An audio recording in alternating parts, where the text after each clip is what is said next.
Bismillahirrahmanirrahim. Bismillahirrahmanirrahim. Alhamdulillahirrahmanirrahim. Assalatu wassalamu ala rasulillah.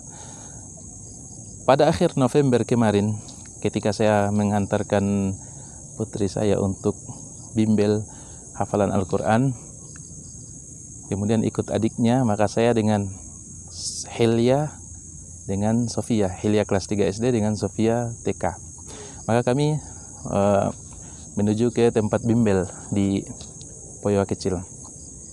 Sampai di sana, kemudian ada informasi bahwa hari ini belum ada pertemuan karena ada rapat dan lain sebagainya.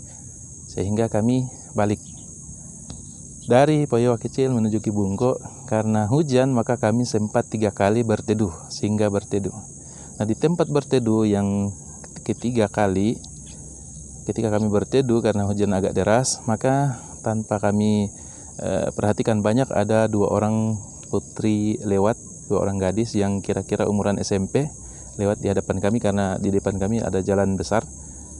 Kemudian selesai mereka lewat mungkin 5 menit, karena hujan agak reda, maka kami melanjutkan kembali perjalanan dengan kedua putri saya.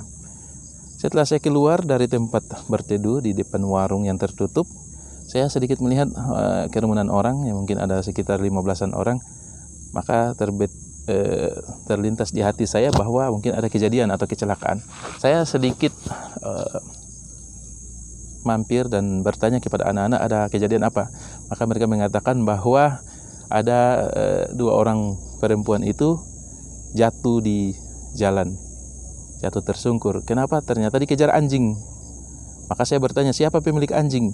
Kata mereka, itu bapak yang ada bersama mereka. Sambil mereka bertiga ini, kedua putri dan bapak itu menuju berteduh di depan warung yang tertutup juga di sebelah.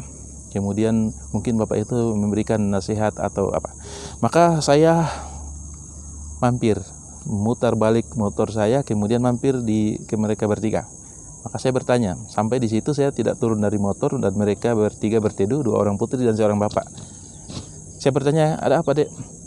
Kata yang satu kesakitan karena kedua lututnya berdarah.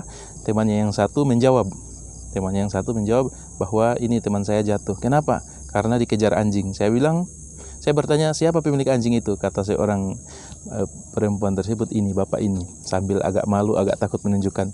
Maka saya sedikit semangat bertanya kepada bapak, wahai bapak, apakah bapak pemilik anjing itu? Kata bapak, iya. Bapak seorang Islam? Kata dia, iya. Maka saya sedikit tegas, kata saya, wahai bapak, bapak yang bertanggung jawab, karena bapak memelihara anjing, bapak orang Islam. Yang kedua, ini di lingkungan Islam. Yang ketiga, anjing bapak tidak diikat, sehingga menyebabkan perempuan ini dikejar anjing, dan karena lari ketakutan sehingga jatuh dan kedua lututnya berdarah.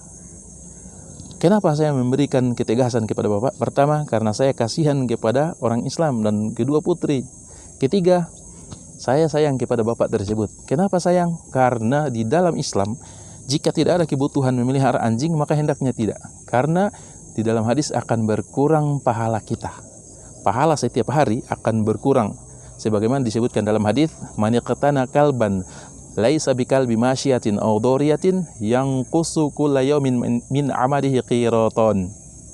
Kata Rasulullah SAW dalam hadis riwayat Imam Bukhari dan Muslim, siapa yang memelihara anjing bukan untuk menjaga ternak dan bukan untuk digunakan berburu, maka akan berkurang pahalanya setiap hari 2 gunung, 2 kirot. Dan kita ketahui bahwa 1 kirot itu 1 ukuran gunung Uhud. Dan kita ketahui bahwasanya gunung Uhud itu di Madinah, panjangnya dari ujung ke ujung gunung Uhud 7.000 meter atau 3 km. Dari ujung ke ujung 7.000 meter.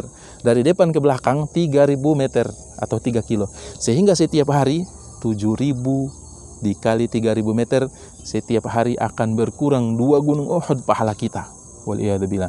Nah, walaupun kita banyak pahala, kemudian setiap hari hanya berkurang dengan pahala karena memelihara anjing, maka bagaimana lagi jika orang yang tidak punya amalan, tidak menjaga sholatnya dan lain sebagainya. Sehingga nasihat saya kepada orang kaum muslimin, jika tidak ada kebutuhan, maka jangan memelihara anjing. Apalagi hanya sekedar hobi, sekedar senang, maka ini hendaknya tidak. Jangan sampai pahala kita hanya berkurang. Dan saya memberikan secara langsung, bapak yang bertanggung jawab, silakan bawa di puskesmas, karena ini penyebabnya adalah anjing yang milik bapak dan tidak diikat. Sehingga kesimpulannya, hati-hati hendaknya kita senantiasa mengetahui atau mengetahui perkara tentang ilmu, sehingga tidak perkara yang sepele dianggap biasa, ternyata itu mengurangi pahala kita. Sebagaimana memelihara anjing tanpa kebutuhan, berkurang pahalanya setiap hari 2 gunung Uhud. Dalam hadis lain disebutkan 1 gunung Uhud, tapi andaikan itu 1 gunung Uhud, maka tentunya kita tidak rela setiap hari berkurang pahala kita yang begitu besar. Dan hadis lain menyebutkan bahwa 3 syarat untuk memelihara anjing tidak berkurang pahala. Pertama, untuk menjaga ternak. Kedua, menjaga tanaman. Yang ketiga, digunakan untuk berburu. Selain dari 3 ini, maka jangan sampai memelihara anjing, karena akan mengurangi pahala kita setiap hari. Semoga bermanfaat bagi kita, dan semoga insya Allah Allah berikan taufik kepada kita semua. Amin. Wassalamualaikum warahmatullahi wabarakatuh.